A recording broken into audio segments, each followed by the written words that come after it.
भारतीय सिनेमातील एक अमर कलाकृती म्हणजे शोले. हा चित्रपट गेली अनेक वर्ष प्रेक्षकांच्या मनावर अधिराज्य करत आहे. या चित्रपटाचा सखोल अभ्यास करून त्यामागची कहाणी, त्यातील व्यक्तिरेखा आणि पडद्यामागचे किस्से सांगणारे पुस्तक म्हणजे शोले आणि बरेच काही. या पुस्तकाचे लेखक, समीक्षक, सिनेपत्रकार दिलीप ठाकूर यांनी केले आहे. ई साहित्य प्रतिष्ठानातर्फे या ई-बुक पुस्तकाचे प्रकाशन सोहळा नुकताच टिटोळा येथे मोठ्या उत्साहात साजरा झाला. या ई-बुक विषयी आपल्याशी संवाद साधत आहेत स्वतः सिनेपत्रकार दिलीप ठाकूर. 1982 साली मी माध्यमामध्ये आलो. खरं तर मुद्रित माध्यमातच म्हणायला पाहिजे.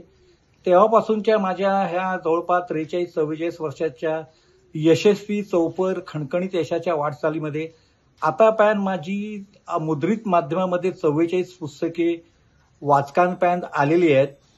परंतु आज आपण डिजिटलच्या युगात आहात. तुम्हाला कदाचित कल्पना नसेल, परंतु आपल्या देशामध्ये डिजिटलचं युग होऊन 25 वर्ष झाली. अशा वेळेला आपलं पहिलं ई बुक, ज्याला ई साहित्य बुक म्हणतो, ते वाचकांपर्यंत पोचावं. विशेषतः जगभरातील वाचकांपर्यंत पोहोचवण्याचं सगळ्यात उत्तम माध्यम म्हणजे ई बुक आहे. तर ते बुक यावं असं, म्हणजे माझं बुक यावं, माझं पुस्तक यावं अशी माझा मित्र डॉक्टर अनंत पावसकर याची इच्छा होती. आणि ई साहित्य बुकचे सुनील सामंत यांनी त्याला दुजोरा दिला. आणि शोले या चित्रपटाला 50 वर्ष पूर्ण झाल्यानिमित्ताने माझं 550 पानांचं ई बुक तुम्हा वाचकांसमोर आलेलं आहे.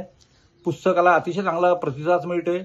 यामध्ये मी शोलेच्या चित्रपट निर्मिती, त्याचबरोबर यशापयश आणि 50 वर्षांमध्ये या चित्रपटाशी संबंधित ज्या अनेक घडामोडी घडल्या, अशा घडामोडींचा वेध घेतलेला आहे.